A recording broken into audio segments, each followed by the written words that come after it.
Okay, roll here. Good morning, everyone. Good morning. We'd like to welcome you to the Mesa City Council study session for the morning of Thursday, February the 8th. All of our council is present with Mr. Freeman appearing virtually via Zoom. Good morning, Mr. Freeman. Thank you, Mayor. The first item on our agenda, item 1A, is a presentation and discussion on the draft Mesa 2050 general plan.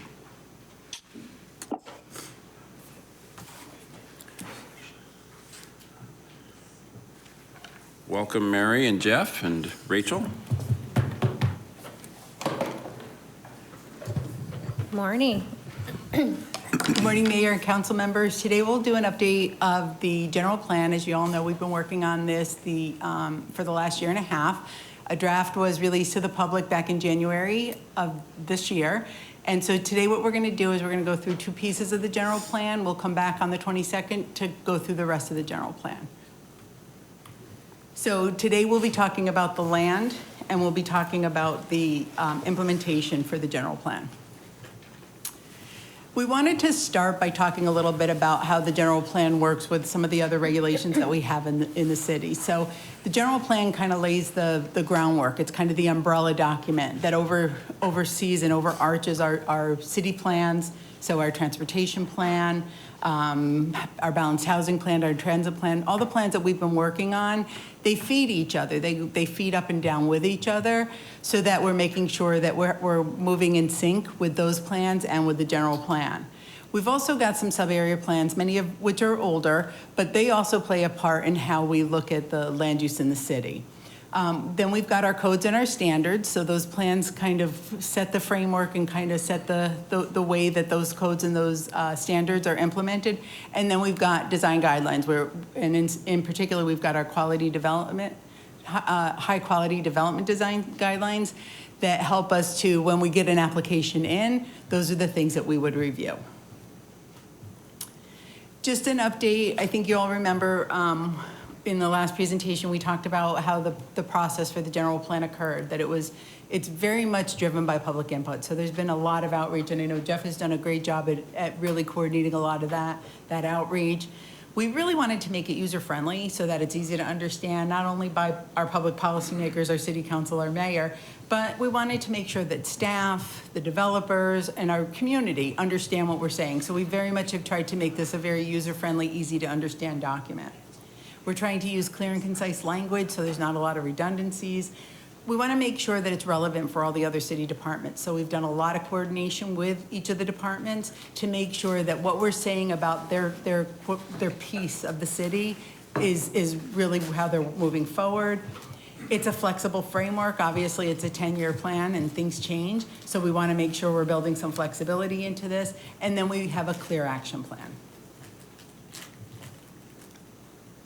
So the plan itself is organized into 5 chapters, and that includes the introduction, the people, the land, the economy, and then implementation. And again, today we'll be talking about the land and we'll be talking about implementation. In the land, we'll go to the next slide.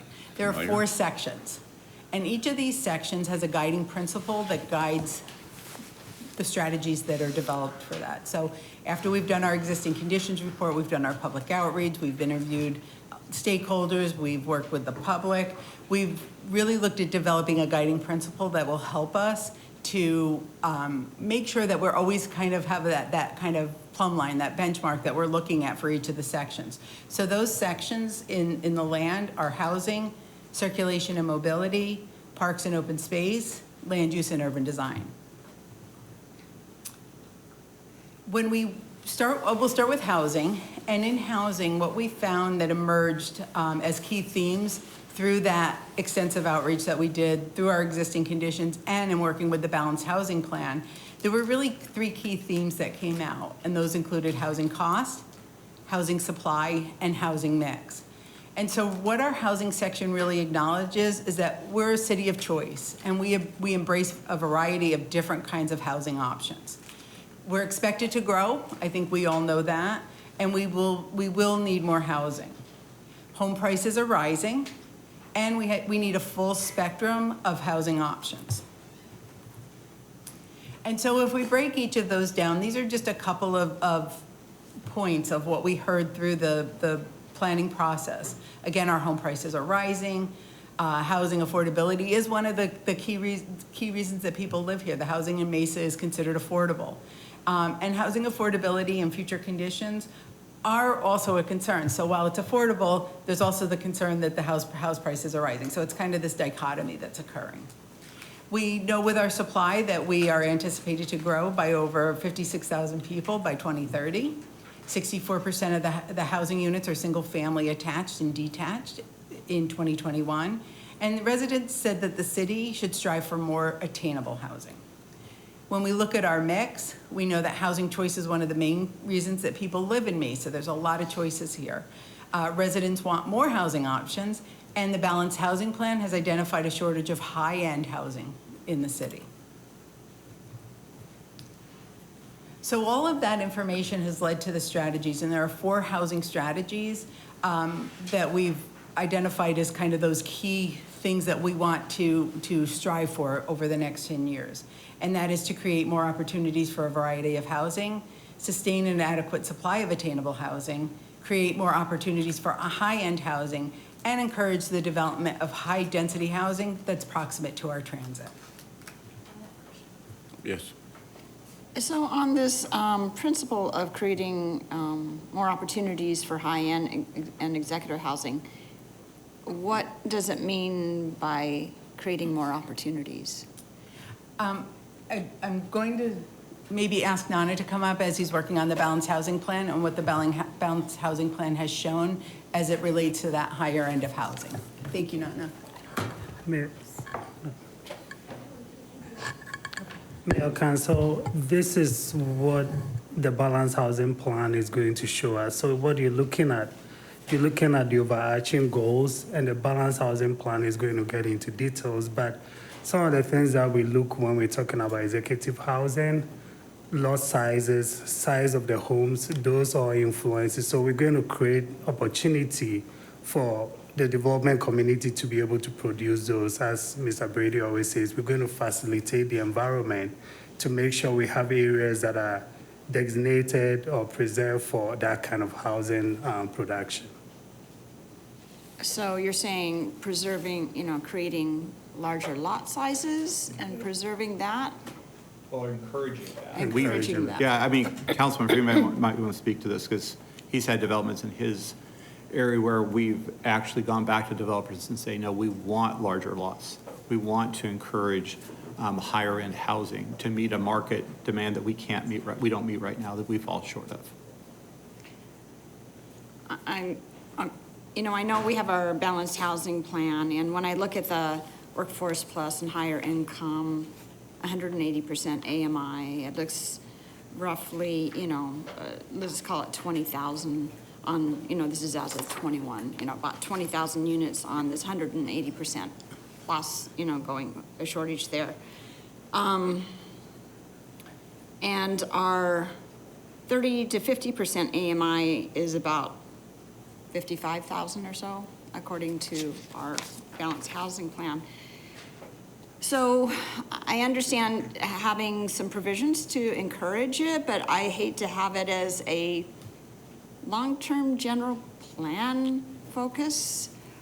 Remember, think- this is about a mix. So it's a mix Right, of housing. right, So it's I not agree. just only that, but But we're pulling out executive housing, and I understand, the variety assortment, I agree, but we're pulling out only this versus any affordable housing as a priority, and not mentioning affordable housing. Mayor, Council Member Duff, if you look, we do have sustained an adequate supply of attainable housing units to meet the needs of residents as a separate strategy. So we've looked at both ends of that spectrum of housing, because that's what the Balanced Housing Plan is showing, Okay. is that those are the two areas where we're short of housing. So attainable would be the shortage on the lower end. That's correct. That you're talking about. Okay, so at least we're bringing it up. And then the other, looking at it, we're assuming that people select a home at the ceiling of their 30% of their income. And at the higher levels, especially with the cost of living, maybe people don't always choose to have a home at 30%, the ceiling of what they can afford. They're just would choose a home that, fits their needs. And I think to attract the type of, to have executive housing and such like that, but more important to employers is making sure we have a great selection of workforce housing, right? That is more of a critical key of a business coming to our city, more so than the executive said, I can't find the, over $1 million house that I want, therefore my business isn't gonna come here. I appreciate that we're mentioning it, but I hate to put it too much of a focus. If someone who wants an expensive home can't find it in Mesa, they might go to Scottsdale, they might go to Gilbert. If someone who can't afford a home at all, sometimes they end up homeless. So it becomes a more dire situation on our workforce and attainable housing as a definite focus that we need to satisfy. So appreciate that it's here. I don't want to put too much emphasis on it as a priority because I think we have more dire needs on the workforce and attainable housing. Thank you. Yeah, and I guess we need to hear, because I hear that in some districts, in other districts, it's very different. Because we try to meet all the spectrum, but I think the balanced housing plan showed us that we had a shortage.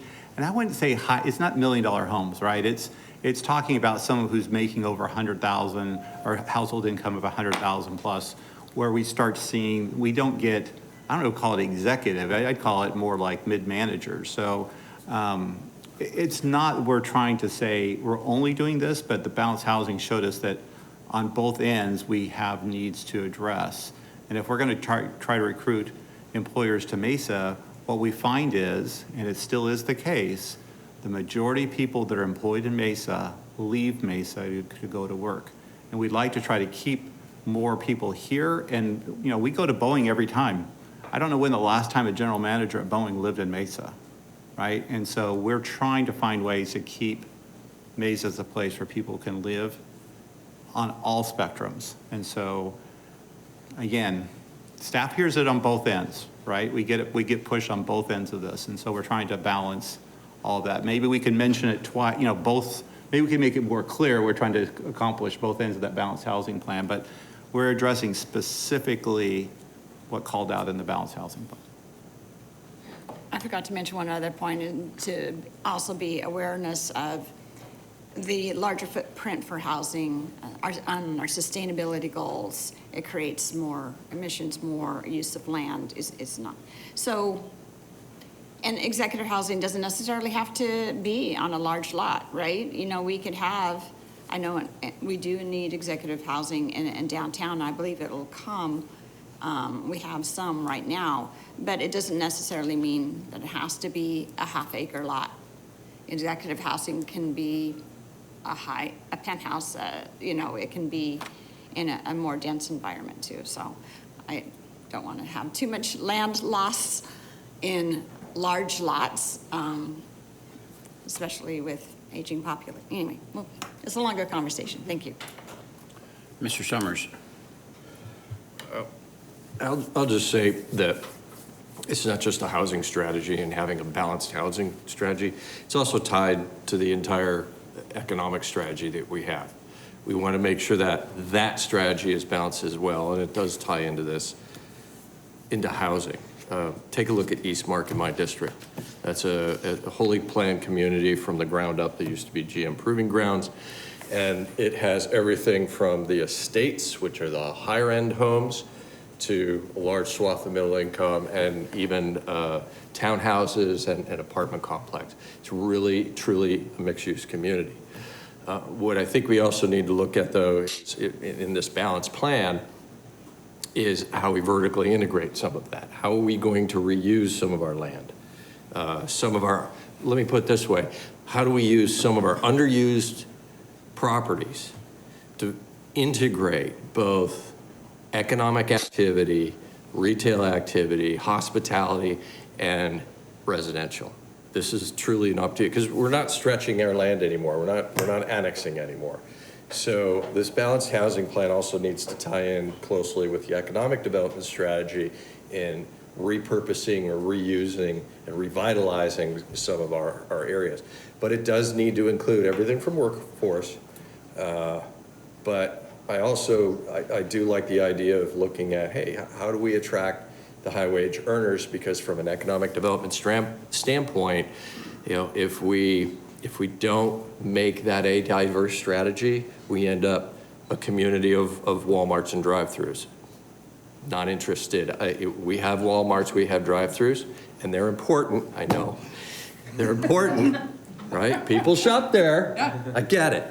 But I also want to have the sit-down restaurants. I want to have the steakhouse. I want it all, right? And I think the community wants to have it all too, and that's part of trying to be balanced here and reutilizing it. So the other thing that I'm concerned about, and I know this isn't exactly to the plan, but I think we have to look forward, is there are several bills in the legislature right now that seek to strip from cities their ability to manage and to develop a balanced housing plan, and that's going to negatively impact not only housing potentially, but our ability to have better quality development and revitalize some areas.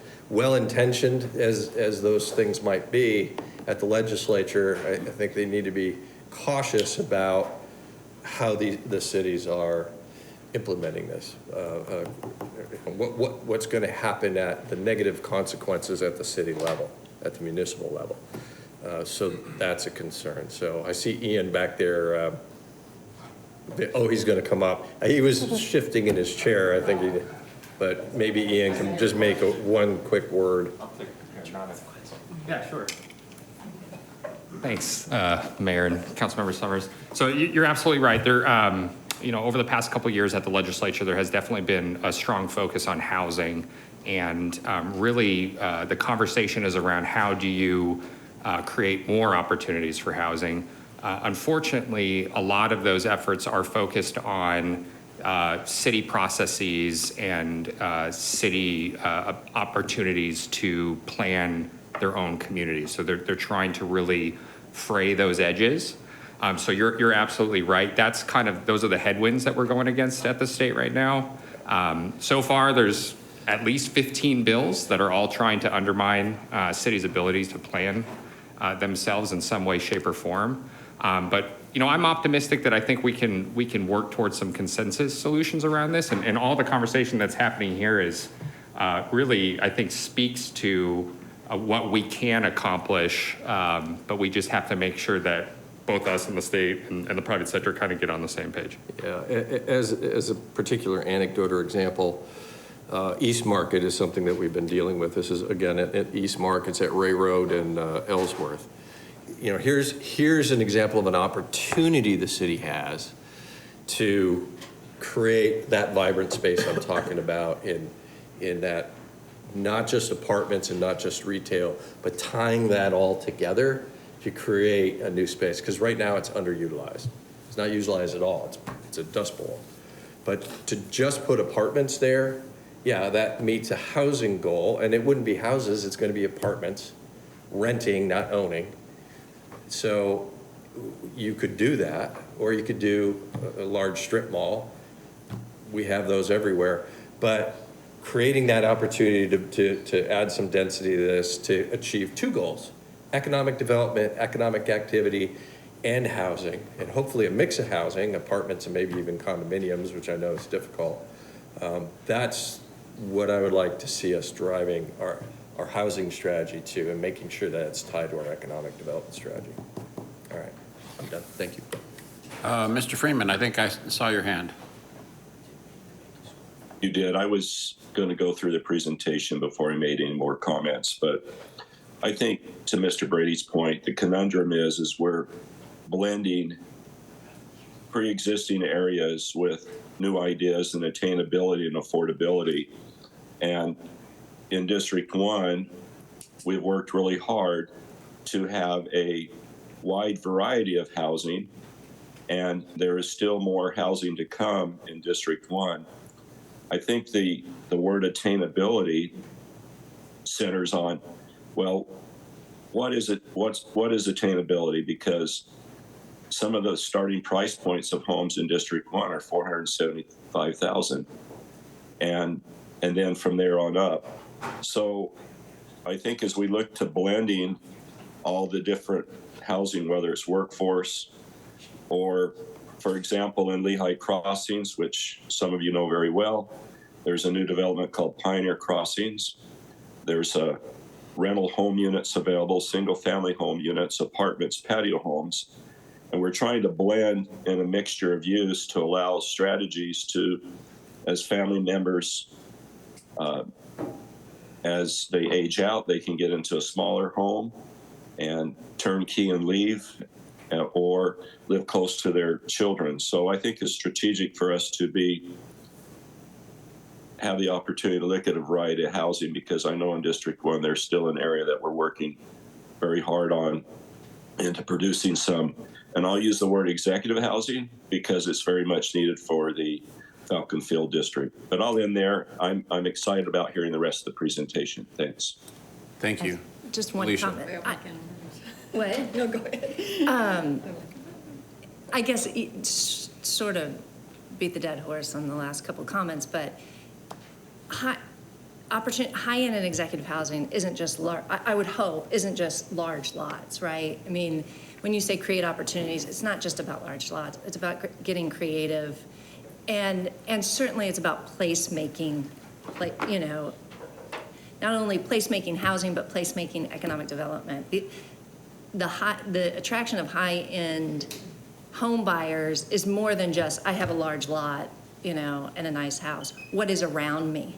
What are the kinds of developments, commercial developments that are around me? What is happening? And so that also plays in. So it's not just let's give me a larger lot. And I think we really have to tie those two together and really focus and emphasize what kind of economic development are we doing around these areas too? Because again, it's more than their lot. Mayor, council member Goforth, that's correct. And I also want to add that as part of this whole process, we had a lot of stakeholder groups. We had realtors, developers, nonprofit. And so what you are seeing here are feedback that we got from those stakeholders. And definitely when we met with a nonprofit group, their main focus was how do we provide more affordable housing.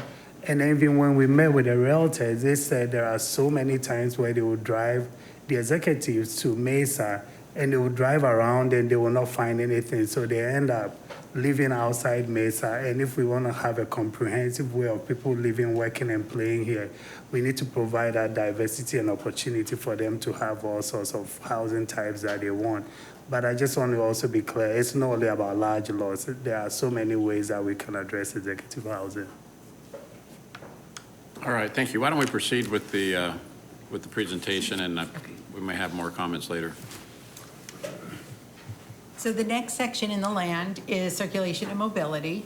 And the key themes that we heard out of this, again, based on our public outreach and through working with our transportation team, is that people are concerned about ensuring that they have good mobility, traffic safety, and multimodal options. We have found that and this section acknowledges that the way people travel through the city affects their quality of life. That different areas of the city have really very unique mobility needs, and that we envision a future where multiple modes are integrated more fully into the larger transportation network. So when it comes to mobility, you know, residents want to make sure that the roadway conditions are good, that they're not facing a lot of congestion. We know that we have a lot of bridges in the city, so we have to make sure that people are able to get from one place to another. As it relates to traffic safety, it was one of the top things that we heard in our different surveys and in our outreach. And then with the options, residents just want more options when it comes to transit, bus, but they also want to maintain the roads. So there are actually 5 strategies that came out of the circulation and mobility chapter. The first is to design an integrated transportation network, and again, focusing on safety and efficiency. The second is to provide a complete, connected, and safe network of transportation infrastructure that includes roads, bikes, pedways. to enhance the public transit system, to ensure we're incorporating light rail, streetcars, buses, and other options. To promote transit-supportive development along existing and future high-capacity transit routes. That is, we try to put our density near those stops. And then to integrate innovative transportation technology strategies. The next I have a section. question. So, Mary, I assume there'll be more data in the master transportation plan on sort of existing conditions and specific goals for these types of things, for these strategies. Mayor, Councilmember Goforth, that's correct. The Transportation Master Plan will get a lot more detail than the general plan. Again, this is the umbrella for all of the various city plans. So these strategies will feed into that plan and then vice versa. So they are talking to each other. And even more so than the action plan that's connected to the general plan. When you say more so, Well, more detail in the master transportation plan and more measured goals than what's even in the Let's have action Eric talk about it. plan. I don't, again, these are plans, these are larger Yeah. plans that have to be adaptable. So I don't know if we're gonna, how many cross sections we're gonna get for every situation. Eric? Good morning, Mayor, Council. Yeah, so the Transportation Master Plan will definitely have more detail and even the five overarching goals, you know, we break down strategies within each of those goals in the Transportation Master Plan. So there will be more detail. As you see that, we have an existing conditions chapter in the Transportation Master Plan to show where we're at. So all of that will be provided in the master plan. Okay, great. so the next section in the land is parks and open space. And the key themes that we heard here were related to accessibility and recreational opportunities. Access to the parks and open space is one of the top three things that Mesa residents want to protect. They have good access now, and they want to make sure that we continue to have that good access. And they really were happy with the recreation programs that were offered and the variety that was offered. So the section acknowledges that parks and open space are an asset that enriches our residents' lives, that we're a growing city, and as we grow, we provide opportunities to shape our park system. And then we aim to increase access to parks and open space as well as our recreational opportunities. And so there are 4 strategies that came out of the parks and open space analysis, and that was to continue to have a diverse range of neighborhood, community, and regional parks so that people have a park within a half-mile walking distance, to integrate bike and ped pathways into our city's parks and open space systems, to make sure that we have an inclusive parks and recreation program so all residents have access, and to maintain a long-term viability of parks and recreation facilities through investment. Mary? Where are we at on that goal of the 1/2 mile? Like, do we have a percentage of how many of our residents are within that? So Sorry. We're getting everybody. I know.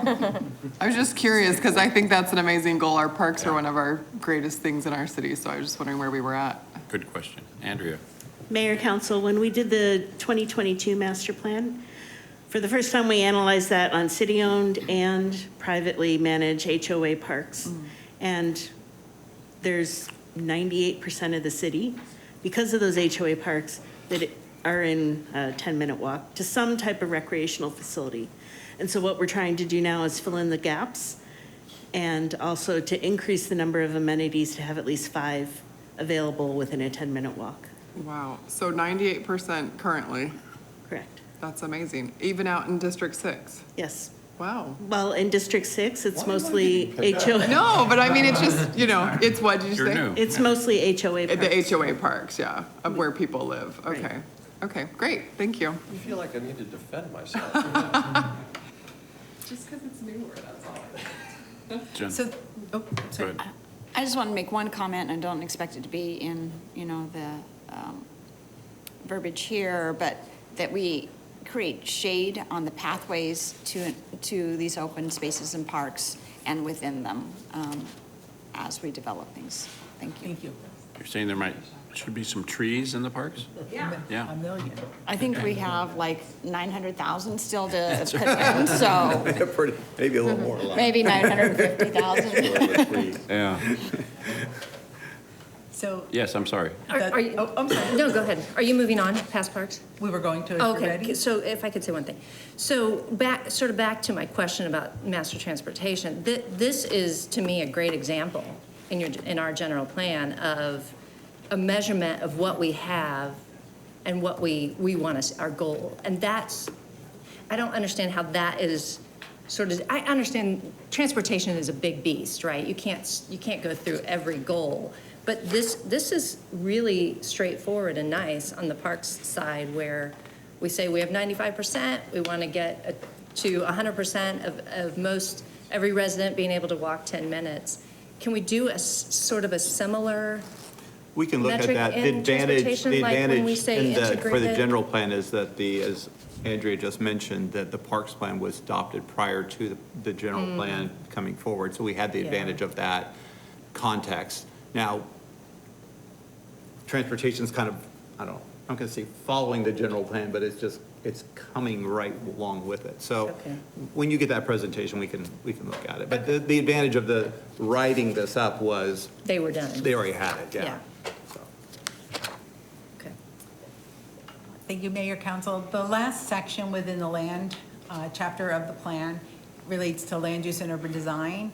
And the key themes we found is that people want to see redevelopment of underdeveloped or underutilized areas, that we are looking at creating mixed-use activity centers. These are those places where people can live, they can shop, they can have a park, they can do recreation activities, and they have their daily services.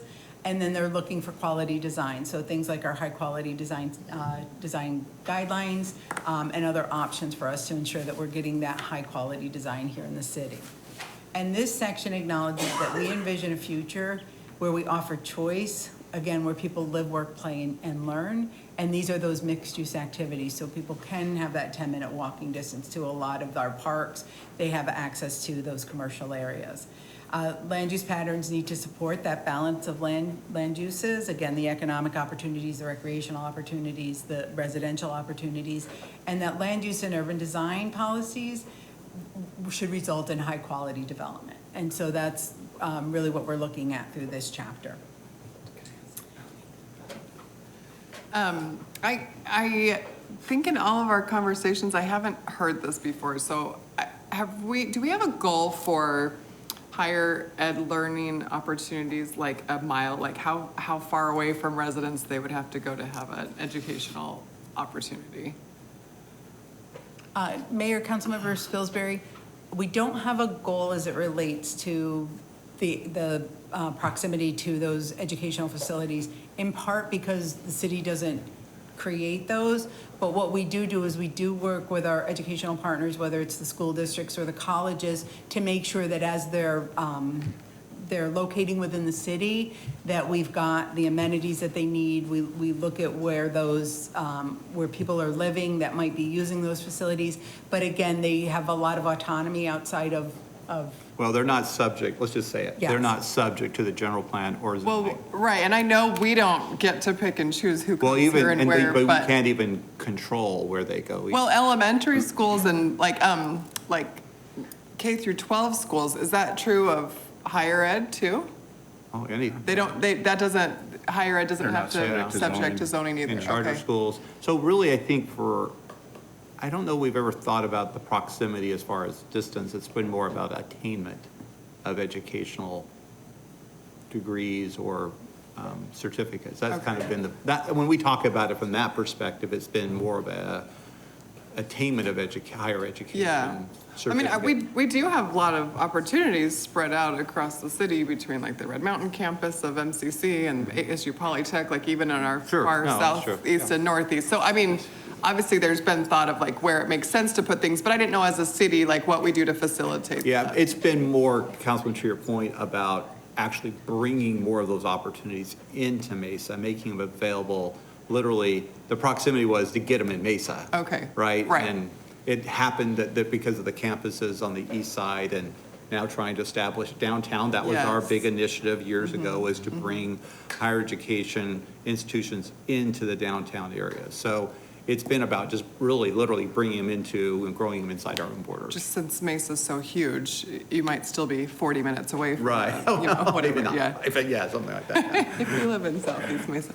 Okay, what were you going to say, Don? You had something to add to this conversation. Well, Mayor, Council, so this discussion had been ongoing, and about a year or two ago, we actually had a conversation with the school district, and we were informed that so many years ago, the council actually worked with the school district to really look at Mesa in totality. And so right now, for Mesa, most of where they plan to go, we already have it well planned. So there were even few instances where we had land that they had the option to either acquire the land or basically give back to the city, and they basically didn't take up that land. And so they are saying that because of that long-range plan that council and the school district work, we don't really have much shortage. Okay. Well, when you think about it today, right, we had an issue come up about speed limits on a major arterial because a charter school had gone there. So now it's just so dispersed, that's not the right word. There's so many different entities making those decisions. It's a challenge for us to keep up with it. Okay, I just, you usually hear live, work, play, and so I like that we added learn on there, because I think it's an important part of what we are trying to do in our city and with our educational goals and attainment. So I just wondered if we had goals around that, so, okay, thank you. So Mayor, Council, there are, I'm sorry, I would like to ask another question on I'm that. sorry. Just because I appreciate the historical context. I think Mesa has traditionally worked very well with the public school systems, and that's why you see a robust public school presence in Mesa, because they were able to stay ahead of the planning and not get, neighborhoods weren't built without a school in mind. But so I just a compliment to those who have come before us on that point. But back to the the higher education initiative that predates me being here as mayor, I thought was a great initiative. So to Mr. Summers and those that were involved in that, kudos to you. But I think it was also born out of the realization that Mesa was underperforming when it came to higher education attainment. And so I'm just wondering, this might be a good opportunity for us to check in on that. I think next week at the State of the City, well, not spoiler alert, I'm going to say that there's 40,000 higher education students in Mesa, Arizona as of today. That sounds like a lot, but I don't know if that's the right number for a city of 520,000 people. And so I think this presents an opportunity for us to, again, reassess are we still behind when it comes to higher education? Do we need to continue to be aggressive in creating college promise programs and inviting higher education institutions to come to our downtown and other places, and then partnering with ASU at Poly? Is that getting sufficient attention, or does it need more emphasis? Or maybe we're fine. I would like to know. Yeah, well, Mayor, we can show, I think the demographics, the existing conditions where outside of land use, just the talking about educational attainment for Mesa and, those who don't have a college degree, we're behind. I think we're still behind. And so I think that's why those programs are so important. It's not just, it's both, we think obviously having those higher educational opportunities in Mesa makes it more attainable, more convenient, and so that's part of that. Because we know still there's a lot of people in Mesa who would receive their higher education, attainment outside of Mesa, but we're really trying to close that gap. So yeah, I think we're still behind. If you see like bachelor's degree and higher as we relate to other communities around us, I think we're still behind. Well, thank you. That's my impression as well. But I would love to get someone else's, an independent observation. I think that's the census numbers that we have. So That's correct. we can confirm. If that could be included, just a comment on. Oh, okay, sure. On where we are. If a section of this general plan says, how is Mesa doing when it comes to workforce development, and are we creating enough educated workforce people to continue to attract the Apple, Google, Facebooks of the world? That would be a good thing to know. Development section, we need to speak for that. so Mayor, Council, Mr. Rady, it's actually when we talk about the people, We'll talk about education and So educational. we're talking about land attainment. So today. We'll we're talk talking- about this is people the- on another This is day. the land, that's correct. Thank you. So, About the office of Google and Apple, not just Boston. yes. So there are 5 I'm strategies. sorry, Jen has a Oh, question? I'm sorry. Of course, we always have to have our voice in this. So, not particularly here, but in our draft plan, there's a mention of major activity centers. Have we identified those, or what are those? How do they fit in? So Mayor, Council, the next section, after I have Okay. 2 more slides, Rachel's going to talk about the future land use plan and what Okay, those mean. I can be patient. Okay. So there are 5 strategies that we've identified for land use and urban design, and that is to create and promote that balance of land uses that it will enhance our quality of life and that of the quality of life of our future generations. Looking for opportunities for placemaking so that we make sure we're creating unique places for residents to go to. We're looking to encourage infill and redevelopment of areas to help meet different needs within the city. Creating design guidelines and development standards to improve the city's unique urban form. And then to encourage the development of vibrant activity centers in downtown and throughout the city. So those are the 5 strategies for land use and urban design. And so I'm going to turn it over to Rachel now, who's going to talk a little bit about future land use and our implementation chapter. Thank you. Good morning, Mayor, Council. So the land chapter is a little unique, and it's different than the other chapters because it contains our future land use plan, which is very critical when it comes to reviewing proposals that come into the city for development. So I'm going to kind of walk you through what that future land use plan is. To start off, kind of like we had the hierarchy diagram at the beginning of this presentation, we wanted to kind of explain how the general plan fits into the hierarchy of how we review projects when they come into the city. So really, the general plan is that first step when we are reviewing proposals that come in. So we are looking at our future land use plan, which currently we talk about character areas. But we are looking at it for compatibility with that as the first kind of level. And then we get into what our zoning allows for. So that's both our uses, and then we get into development standards that tie along with the zoning as well.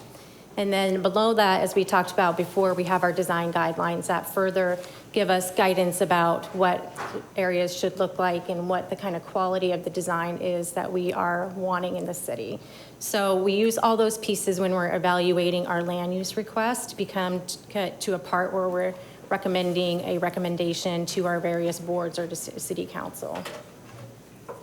So getting into the future land use plan, this consists of 5 different areas. So first we have our place type descriptions. Next we have our place type map.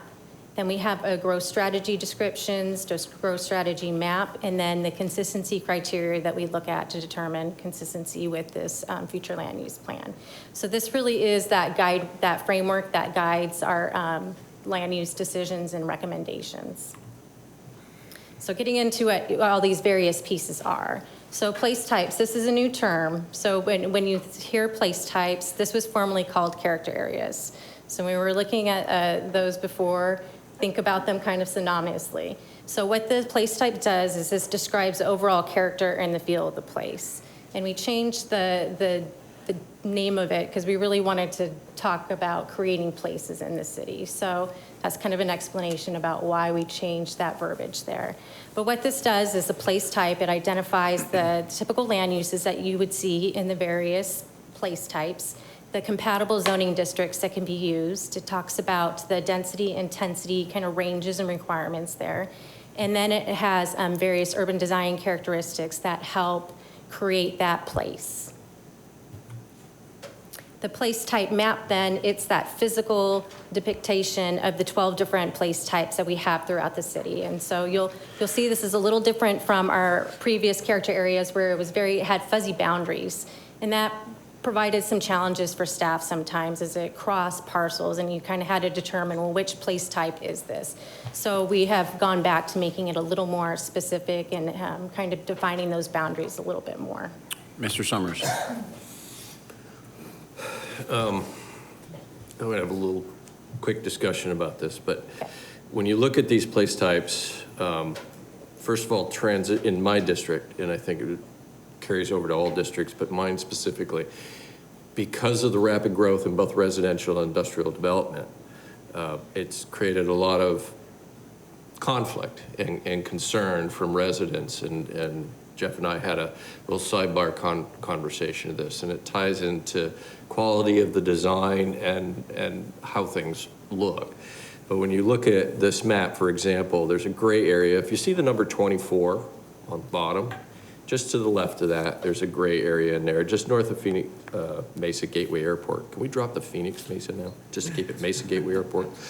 So just north of Mesa Gateway Airport, there's a gray area. The buildings that are in there, that are industrial buildings, are indistinguishable from the buildings that are in the light purple just to the right of the freeway, the SR 24. They're indistinguishable from the Elliott Road Tech Corridor on the north side. So we've created these colors, but what we haven't really done is looked at the design guidelines of what those things look like. So we're creating these little separations, but at the end of the day, they look the same. Secondly, we have a lot of light yellow and some orange there that abut directly development of industrial zones. And this will come back to your point that you made, I think it was slide 18. So creating design guidelines that develop standards that improve the city's visual quality. This absolutely is huge, right? So it's one thing to have an industrial building and manufacturing, because we do need to preserve, we surround Phoenix Mesa Gateway Airport. This is a job center. It's always been envisioned as creating a hub of jobs where we import jobs. People come from Gilbert and Chandler and other counties to come here to work. But people also live here, so how do we marry those things together so that the transition between the residential and the industrial and commercial sections, at least is visually appealing? Because people don't want to live in a concrete jungle. They want to live in an area, that looks nice. And this area specifically is one that has a lot of data centers in it. Let's just call these folks out. They have a lot of data centers in it, but they're pretty lazy with their design. The data centers are key to a 21st century economy, and it drives the technology innovation industries that we want to attract, not just here in Mesa, but in the United States. But it looks like a hideous monstrosity of just gray buildings. It looks like a battleship that we stuck in the ground. So when it comes to that visual quality urban form, I would like staff to pay a lot of attention to how these uses transition better. The Elliott Road Technology Corridor needs to look like a technology corridor.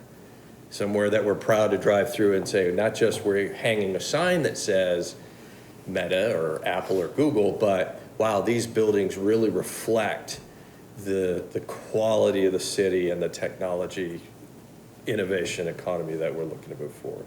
So that's my 2 cents. Thank you, Mayor. Yes, yeah, thank you, Councilmember Summers. So to give a little background maybe on the methodology of how this map was created, there's a little bit of back and forth about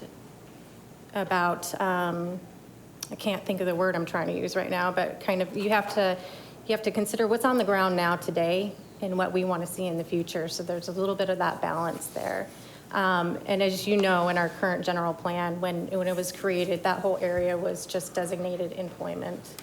And there wasn't much guidance there. So what we've tried to do with this is to put more specificity into it and to really try to look at where we can create those transitions, knowing that some of this is already developed, some of these communities are already there, some of that industrial is there, but how can we better guide future development by creating places that are different intensities of employment opportunities and provide better transitions between them. You're right. We can't go back to, but there's some good things about this too. I mean, when you look at it, so let's go south of the 24. We're keeping the option of a heavy industrial down there, and we do have some heavy industrial uses which employ a lot of folks.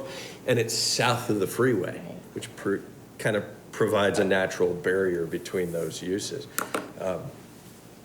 But I still think there's a lot of development moving forward compared to what we have today.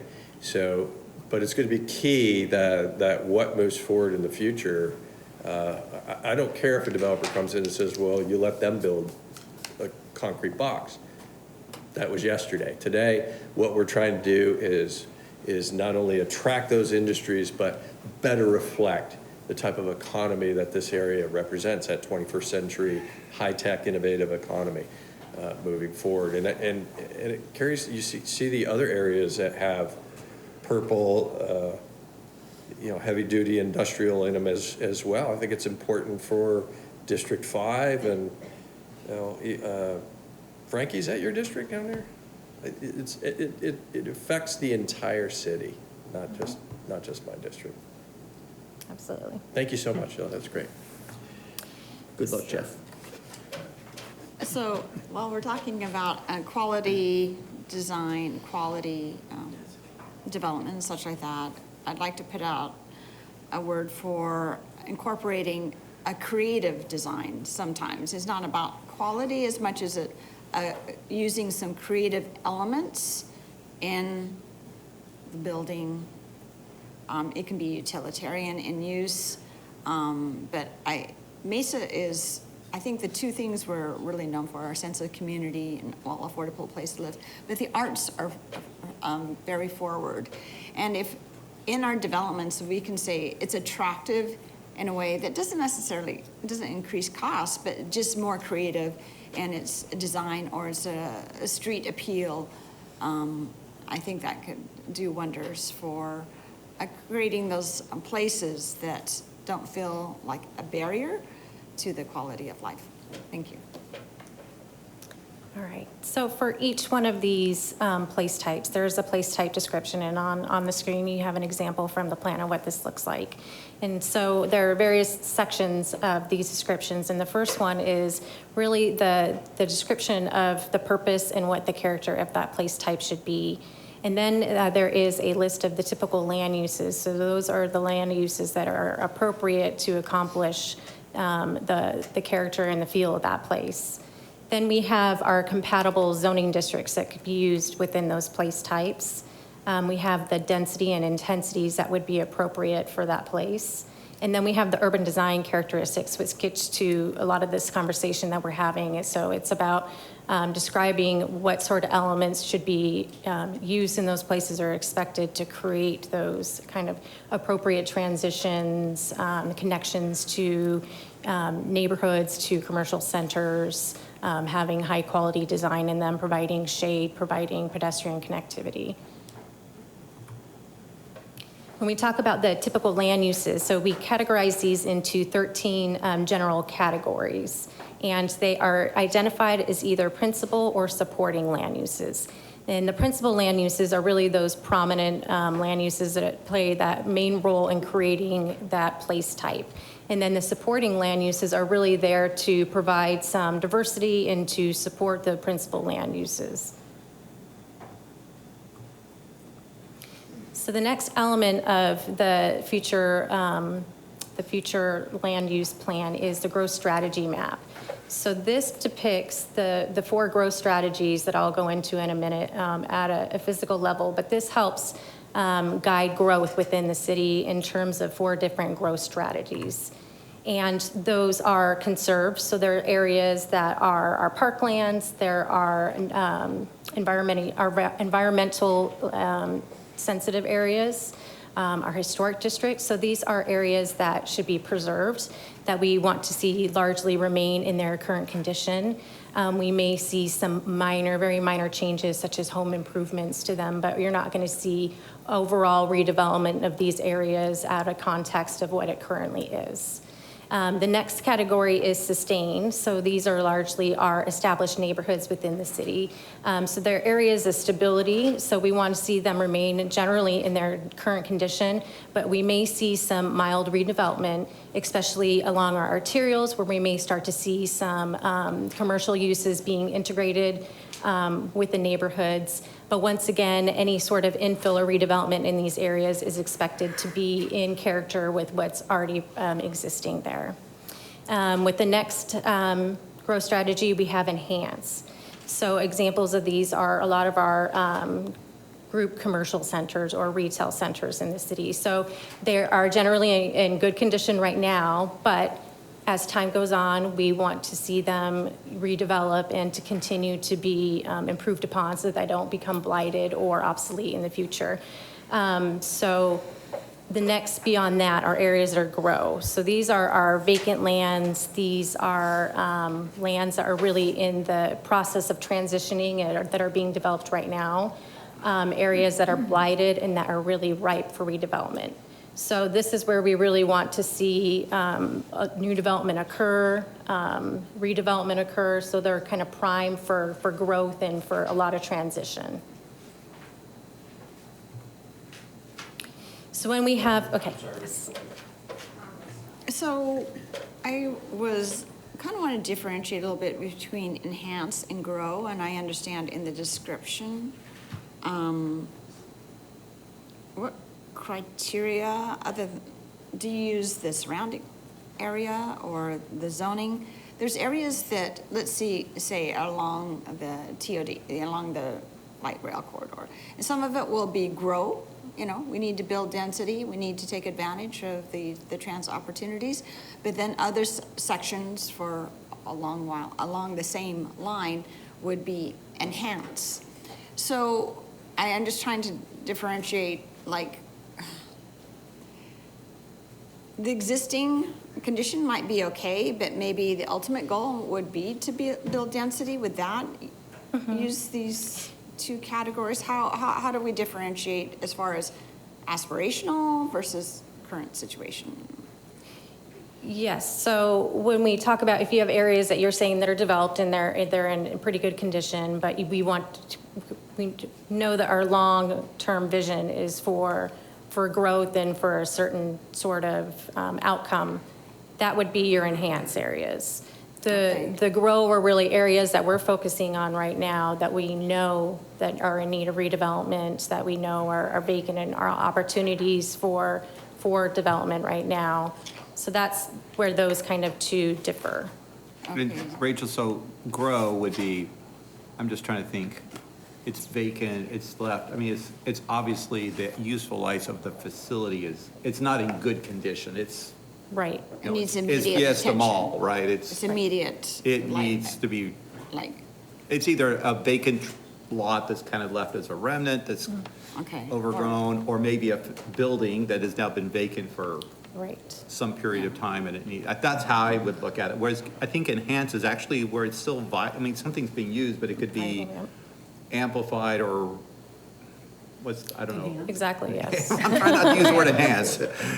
Just encourage further So enhance to investment say, into it to it's keep it fine viable. now, even though our just- goals for that area might be different because in certain areas we want to build some density because it makes sense, right? So yesterday I had a meeting with Jay O'Donnell and Nana about, focusing on some economic activities. So when we look at Fiesta and the fact that it was blighted and vacant, that's a grow, right? But then we talked about Superstition Springs Mall. Well, that's not necessarily a grow, but it's an enhancement. Like, how do we take that? And I don't know, that's just my example. Yeah, I think that's a great explanation. And just to add on to that, so with the enhanced areas, that's where we might consider, some unique infill to be able to ensure that they're still viable in the future and that it's providing maybe we look at some residential in those areas where they might not have been before to support the surrounding commercial areas, or we look at different kind of creative uses to make sure that the centers don't become vacant like we've seen throughout the city. So looking at the different creative uses that might be able to go into those areas, increase density. Or transitional in its outlook. So like site 17 would be a grow? Grow. Yeah, because it's Okay. vacant, yeah, somebody say. Okay, then, anyway, Mayor, we'll Council- change the map there, but I just want to have it clear in my head as I look at the area. Mayor, Council, it may be that there's more like immediacy, that it could immediately occur on the kind of grow area, like the Fiesta Mall, like Site 17, when we look at the grow. Okay. So just because it's vacant doesn't mean it's a grow. It will be, right? I mean, it can be an enhance even though it's a vacant. That's correct. And I Because we mean, kind of talked about that. It is a little confusing. In some of my areas, there's vacant, undeveloped land that will probably eventually be developed, but it's tagged as just as an enhancement. Okay. yeah, and some of that comes back to the scale sometimes of the vacant lands. If it's more of a small infill opportunity versus your larger vacant pieces that we see in Because it's Southeast not Mesa. blighted. Oh, I mean, okay. it's not like. So I guess when we guess think it about can oftentimes, we stay. think of infill Yes, opportunities no, where it's there's. just vacant, undeveloped. Okay, well, I Right, think I of mean, more I- orphan properties, and maybe there's still, that's more of a greenfield property, is how Mm-hmm. I think of that, so that's, yeah. I don't know, that's, and I guess, I don't know that the subtlety between those two as far as how we look at Yeah. future development's It gonna is make that much subtle. difference, yeah. Yeah. Yeah, no, I think that was my question on, you have some of these areas that are listed in Enhanced Grow, how those kind of transition together, and some, like the light rail corridor, right? There's a mix of Enhanced Grow opportunities that are kind of in line in those potentials. So the flexibility of these growth strategy sections, kind of, are we building in that flexibility where we have the other piece, like the Asian district, right, around Dobson, Riverview to MCC, that's enhanced grow options, right? Like, so the need for flexibility in some of these areas is I'm assuming the potential there, or we're just focusing, I understand for the sake of driving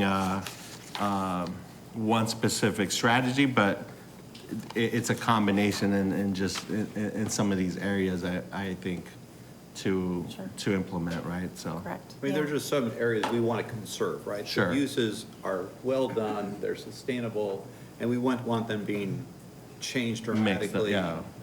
And so it's more of kind of looking at what's there today. Downtown's kind of an interesting place, Yeah. right? It has very much a Both combination of a enhanced sustained existing Or all things, three, but we're right? redeveloping parking lots, so that's growth. And you have other areas where I guess you would almost call it enhancing Mm-hmm. the buildings and repurposing and adding to them. So it's kind of I think they can live within the same context, but it's like there's some neighborhoods we want to conserve. Yeah. We don't want it to convert into something very different than what it's been established as and working well. Exactly. Yeah, and Sure. Mayor, Council, I think a good way to think about the grow is more of a transformation, is that we're looking for a larger transformation, whereas the enhance, we're looking just for an enhancement of that area, if that helps kind of distinguish between the two, and being sensitive with how we're designating these to not imply to some property owners that we're wanting to overall transform what they have there. It's more of, we're just looking for, over time, for those to become better redeveloped, sustained as viable places. Okay. So, I'm sorry, can I ask one more question? I left my mic on.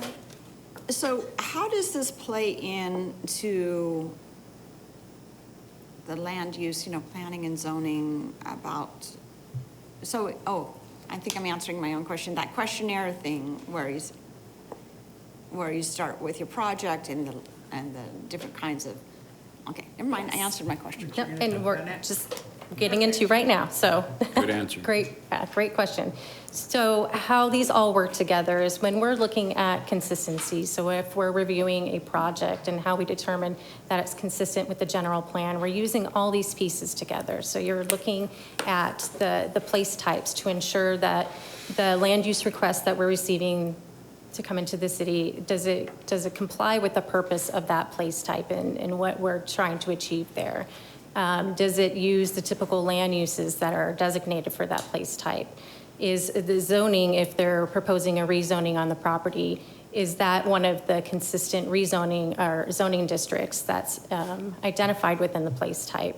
For the land use request, is that intensity and density of that project, is it within those ranges? Does the project comply with the urban design characteristics that are established for that place type? And then we get into the growth strategy map. So does it comply with the growth strategy map? So when we're looking at, I use this example, I think, a couple of times, but you may have kind of some areas, some justification. So in downtown, we want to see, it's a lot of growth that we're wanting to see in downtown, and, that's your most urban place, highest densities. But we have a lot of our historic districts within downtown. So those are conserved places. So even though you may have an overall place type that's downtown, which may, have the support of all this high density, it's not appropriate in certain places. So that's where we have that extra level of oversight with the growth strategy that we can rely on to say, well, no, this is a conserved area because it's a historic district, therefore your project may not be appropriate for that area. So we have all these ways of determining consistency, and we're working on a way. We want to make sure that we also have flexibility within how we look at these as well. So we're looking at that about providing some flexibility as well, so that we may not have to do as many general plan amendments as we have in the past when we encounter different land uses that may not have been, anticipated at the time the general plan was created, or if there's zoning districts that they want to use that weren't specifically listed in there, but they still might have been appropriate and for that place type. So we're still working on those details. So any questions on the future land use plan? Because I was going to go into implementation next. I'll just go back to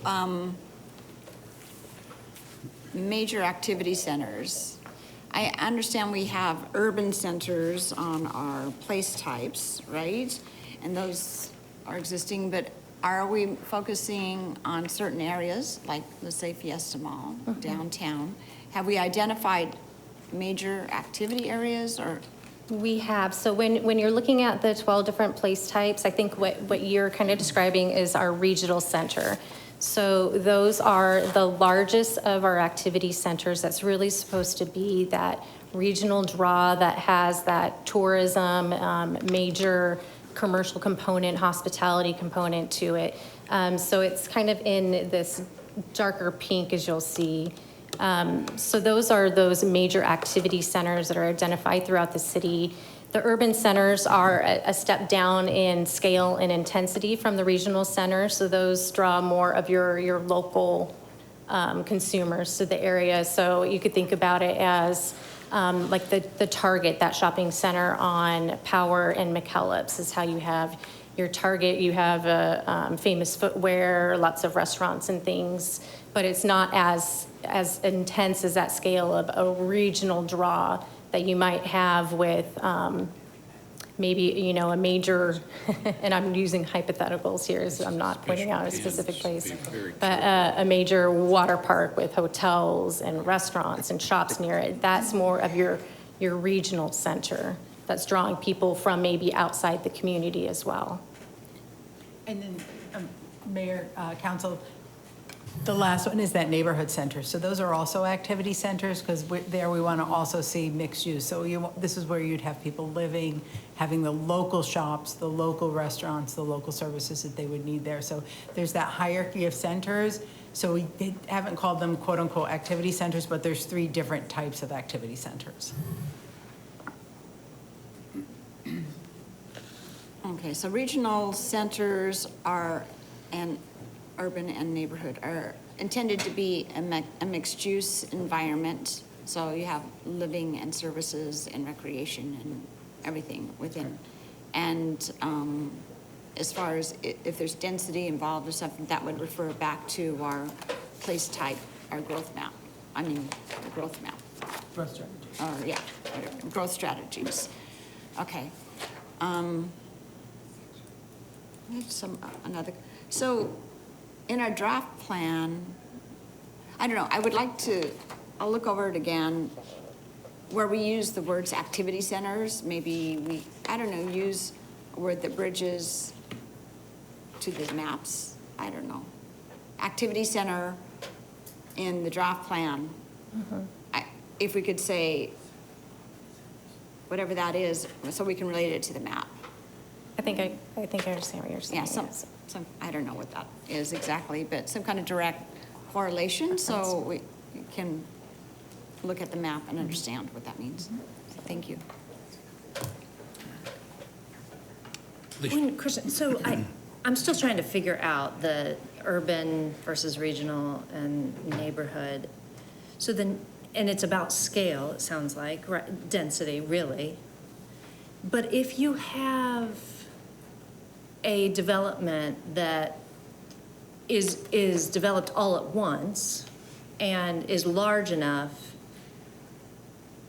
it almost, by the nature of the amount of acreage that is in the site plan, you almost dictates the character.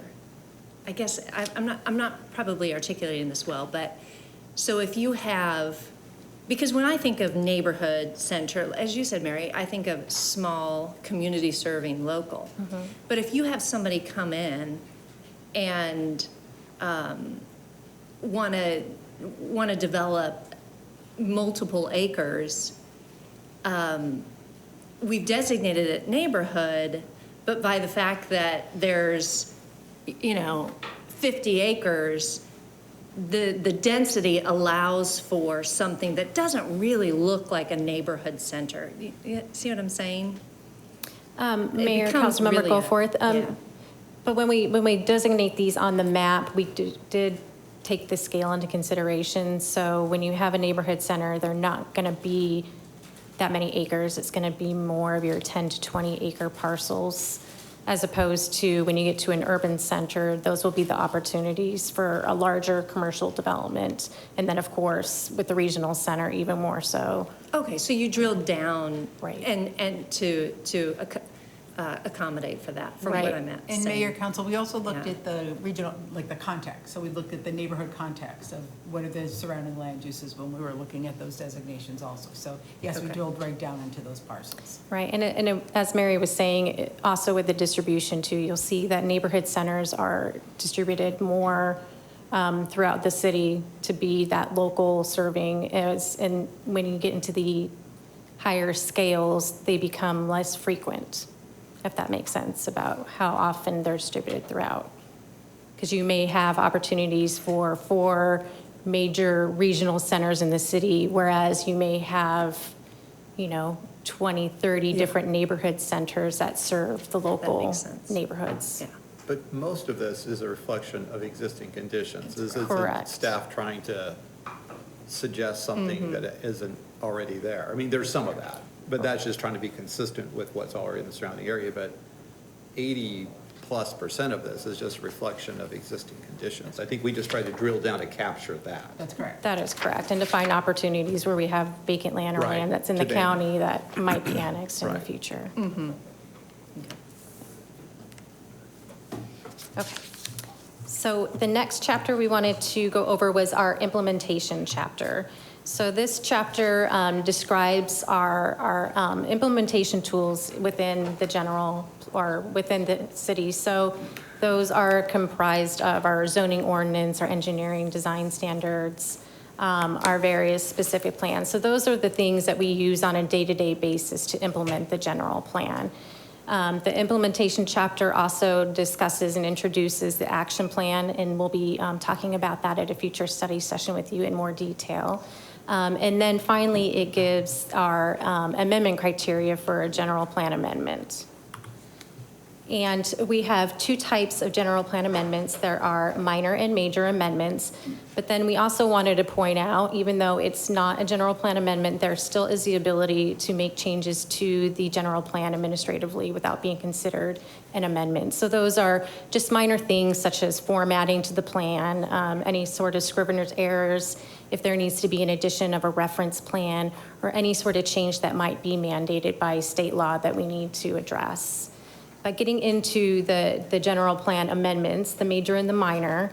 So for a minor general plan amendment, that is a text amendment to the general plan, and there's an asterisk there, so that can only be initiated by the city, so by city council or the city manager.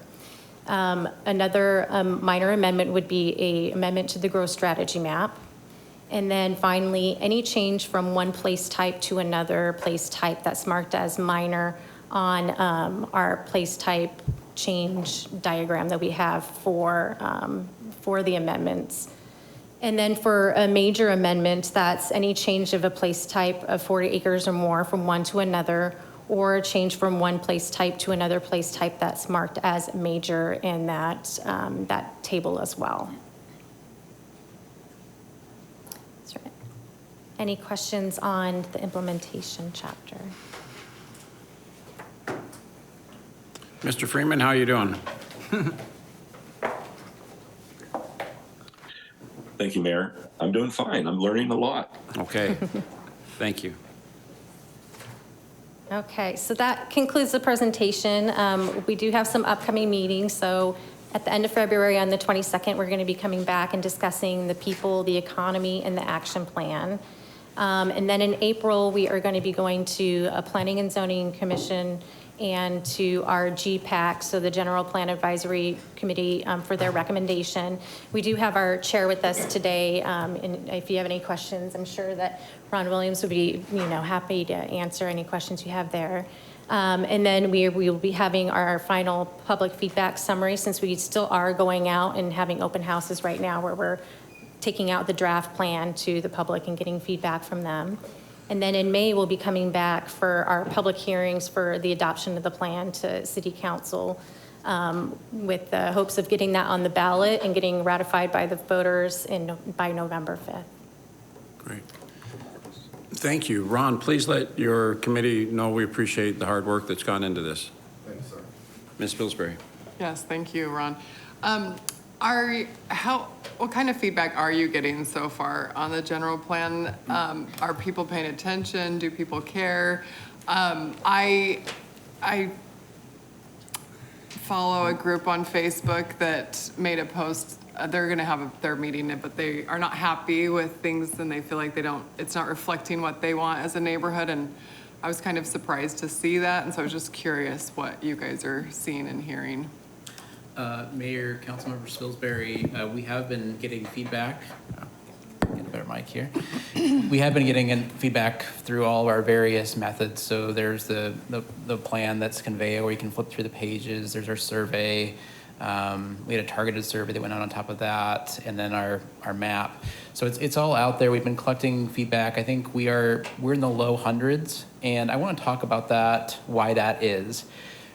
The bar is so much higher for what we're asking people to do. When we go out with a 10-question survey and say, hey, quick, can you give us your feedback on this? That's one thing. It's easy bar to clear. We're now asking people to weigh in on a plan that's 140 pages. And we worked really hard to make it clear and understandable, but it's a lot of reading. And so that is, for many people who are very busy, a high bar to clear. So I think we are getting feedback, but it isn't in the same volume as when we were just asking people to do a 10-person survey. Type of feedback we're getting is kind of all over. We are getting some just edits. Hey, there's a little typo here, a period here, or by the way, this needs an apostrophe. Those are my people. Yeah, those detail-oriented, wonderful folks. We need them. We're getting some of that, but we're getting things all across the board. Transportation, things with safety, things with, because it is a general plan, we're seeing it coming across.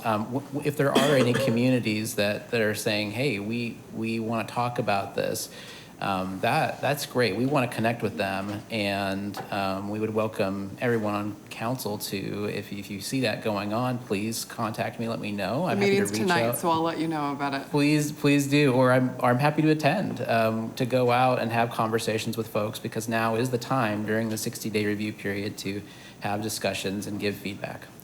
Well, and do people, do they understand like what they can give feedback on? Like, there's probably things they're giving feedback on that aren't going to work with this general plan, or you know what I mean? Like, aren't specific to what can be changed or what can't be changed. So do they understand? We don't want feedback just for the sake of feedback, but something that pertains to the actual thing we're doing. I think that's the biggest challenge. Yeah. For all of us, is what is the general plan? Okay. You know, what role does it play for policymakers? How does it create the expectation for the community? Because really, this has been very organic and when we talk about that participation, even as we started, we're in the thousands, Yeah. right, Jeff? And that's Yes. thousands. And so how this got developed was through, as you all know, multiple engagements and meetings. So part of the conversation is, what is the general plan? What purpose does it serve? And, you know, Rachel's talked to us about, here's the elements that have to be in there, but what it provides as a tool going forward. Does it answer every question for the next 10 years? I can tell you it doesn't, because 10 years ago, we were talking, you know, when we did this, it was a different circumstance. But we want people to feel that it's engaged and their voice is being heard and somehow reflected in the documents. I think that's what Jeff can do very well, is being able to show people, when you talk about a certain element, how is that reflected? Now, sometimes there are thoughts or, you know, ideas that maybe conflict, and so you have to figure out, well, where is the policy gonna fall on that? But generally, I think most people, if you look through the detail, can see a lot of the context of what they've expressed and how that's been incorporated, at least in the backup and the consideration of what we're trying to accomplish. I guess too, when we talked about this when we met, but just what kind of flexibility there is in the plan, and like what's being decided that's like, that's it for 10 years, or like what can we make some changes on? And or- things will happen. Yeah. It'll evolve, you know. There'll be a whole new council, I can assure you, guaranteed by the time this is at the end of this one, right? And even during that Scott time, might be back. things will change. Things will change, and so, and the world changes, right? And the types of way people want to live and do, you know, remote working was, back then it was like, that was No one did really that. weird, you know, Yes. that people would do that. Now it's kind of a thing, you know, and so we've had to figure that out. So I think that's one of the things we have to keep messaging is, Yeah. what is this? It is not, I would say it's not a blueprint. It is not a sheet out of a construction drawing that we're going to tell us how we're going to make this thing happen. We have to give that guidance and direction, but we have to acknowledge that the world will change, and we just want to keep, what are the core values that we're trying to achieve? Mayor, Councilmember Spilsbury, one thing I want to point out while I have the mic is that we have our public meetings coming up starting on the 22nd to the 24th of this month, February, and then again 29th to the 2nd of March. Those meetings have been specifically designed. I love what the city manager said, talking about education first. When first thing people come in when they see our front table is a big board that says this is what the general plan is and this is what it is not. And so we are going to be working through educating people as they walk around the room in our open house style, so that they're getting education about, oh, this is what this piece does, and this is what this does. And then there's planners at every one of these stations helping people just first get an idea of what it is first, and then when they understand, okay, now you can give targeted feedback that is more relevant and helpful. So it is a process, and that will be a piece of the design of our public events. Thank you so much. Julie, I would hope you would share with your Facebook friends, comments on Facebook are great, but coming to the meeting would be Well, they're, like a little more it's having a important. meeting. It was just the comment Yeah. about the meeting was like, we don't feel like this reflects our area, so please come to the meeting. There you And so go. that, you know, so that's what they are saying. I just was curious, I was just curious like what they don't think reflects their Yeah. neighborhood, so, yeah. Yeah. Yeah, think I that- love that people are paying attention and that they care, so. Exactly. That's great. And that if they care enough to comment on Facebook, we need to make sure they know about these meetings, and those are exactly the people we want to show up at these meetings. And Mr. Summers? Or on the website. I mean, they can make their comments on the website and they could be addressed in the meetings as well. So no, it is a good sign that people are engaging.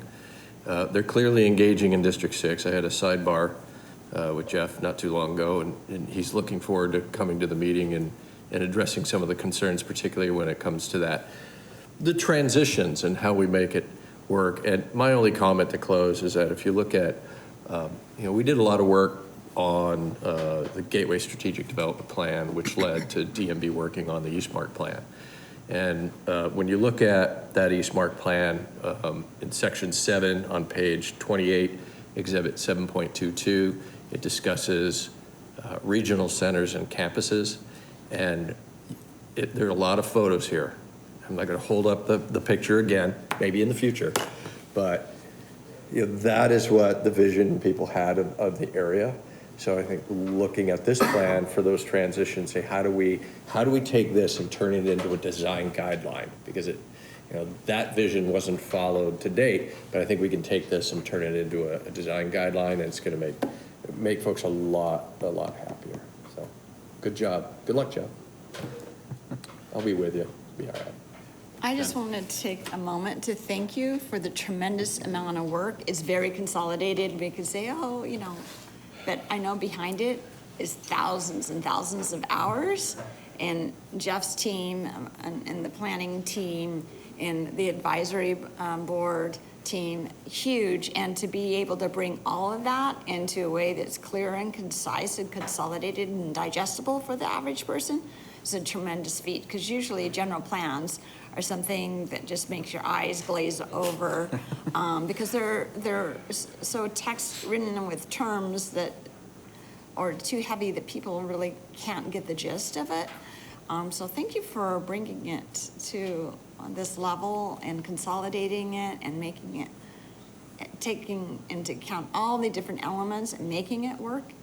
And that's a tremendous task. So thank you for all your work on that. I'll echo that, and just remind us all that this ultimately is going to be a campaign. The voters are going to have to weigh in on this and give us a thumb up or thumb down. And so I think it would be, I hope they will appreciate all the effort and all the outreach that's gone into this. And so as we do this, let's document it. Let's have Channel 11, there with cameras, so that when it comes time to presenting this to the community for their approval or not, they know that it's not something that we just, downloaded from the internet and put on the ballot. That it's something that really reflects a lot of due process at the ground level. I'll just piggyback on. I know I've talked to you all about this. It's really hard, just like Jen said, to narrow this down to something that's easily digestible. I know it's tremendously hard, and you all did a great job of doing that. So thank you for making it readable for the average resident. Hopefully they'll read it. But and Jeff, your outreach has been unbelievable. Everybody, but I know that you're kind of the face of the community outreach, and it's just been phenomenal. And I know that's a really hard job, is to get people to engage. So you've done a great job. Thank you, Councilmember. Pulling them in. So thank you. All right, thank you. Any other comments before we move on? All right, thank you. And item 2 on our agenda is to acknowledge receipt of board minutes. Is there a motion to that effect? Thank you, Mr. Summers and Ms. Spilsbury. All in favor, please say aye. Aye. Mr. Freeman, how do you vote? Aye. Thank you. Any opposed? Thank you. That passes unanimously. Next is current events and conferences attended. Council members, anything you'd like to share with us? Mr. Summers. My apologies for having to attend the meeting on Monday virtually. I spent 2 days in line siding committee for the Arizona Corporation Commission. I was appointed to that committee within the last 6 months, and the only reason I'll bring this up, we listened to not only just line siding, but also new power stations.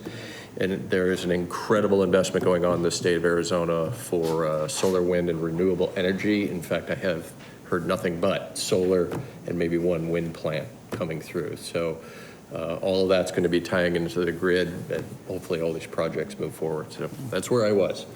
Thank you for doing that. Councilmember Summers, what is line sighting? I can guess, but I really don't. It's the excruciatingly painful process of deciding where power lines have to be hung. Yeah, it's fortunately the ones that I've had to deal with so far have been pretty remote because they're tying. So what we look at specifically is where the power stations are, or the solar stations, and then they come and they tie into existing power stations so that that energy can move into the grid. And typically what we try to do is make sure that they follow a similar path of existing lines. So that's what we do. It's ultimately up to the AACC itself. We're kind of an advisory panel. Ms. Duff? Well, since Julie didn't speak, I will mention that on Tuesday, both of us attended Coffee with Council at the Yard in downtown Mesa, and the rain held out, and we were able to engage with constituents, community members, businesses, and talking about what's going on in Mesa. So thank you, Councilmember Spilsbury, for joining me at the Yard, and thank you to Taste 117 for providing some scrumptious pastries and coffee, and Downtown Mesa Association for setting it up. Thank you. Thank you. Any other comments? Okay. I had a great experience yesterday speaking at the Summit, which is a lot like the Academy. It's a Mesa Public Schools. It's a combination of a junior high school. Kids were great, but thank you for that invitation. And then I'm hoping everyone has on your calendar, this next Tuesday morning is our State of the City event for the City of Mesa. I think for those who are, if you're tuning in on Channel 11 and you're kind of a Mesa wonky person, then you're going to want to watch this because I think we're going to have some good information looking back on last year, but also looking forward to things the city is working on. So I'll say thanks to Channel 11. They've done a great job of doing some great videos that will help explain where we're at as a city, and looking forward to the opportunity to talk about our city next Tuesday morning. And that it will be available live stream on Channel 11 for those who aren't able to come in person. We're having a watch party on the lawn outside the Mix. Really? For everyone that couldn't get tickets? Or for people that just think it might be more fun to sit on the lawn and take it all in. The intonation. Wow. So it's an option. Yeah, That's fun. yeah, that's great. Any other comments on our, Big screen. well, Mr. Brady, let's talk about our schedule of future meetings. Sure. Just a reminder to everyone, this Saturday is the Mesa Marathon, and you can go to mesamarathon.com for information about the race and the road closures and routes about how to get out of neighborhoods during the race time. Also, we will not, well, our next study session will actually be our council strategic planning session, which will be at, so it's a week from today, we'll be at the Post. We'll begin at 7:30 a.m. Also, I think Councilmember Duff mentioned also next Thursday, we can talk about this again, it's Art in the Park at Reed Park, so we'll talk about that maybe again later. And then just reminder, on the Monday, February 19th, the city administrative offices will be closed in observance of President's Day. Thank you. I just remembered. Yes, Ms. Spilsbury. Also, this Friday night, I think, is the Contemporary Arts Museum Spring Exhibition. New exhibit opening? Right? Yes. Okay. Friday night, so I just And as remembered always, that is free. Yes. I just want to underline what Mr. Brady said about the marathon. Hopefully, everybody is looking at your Saturday morning schedules because there's a good chance your transportation options are going to be impacted. So please plan ahead for Saturday morning. I think our community is doing better at embracing the marathon and catching on to, you just have to plan ahead a little bit for Saturday morning. And what's nice, if you do have a place that you need to get to on a Saturday morning, if you'll use that Mesa, what did I say? Yeah. Marathon. The tool that's on the The tool will help website. you show how to get out of the neighborhood. So, I've yeah. used it.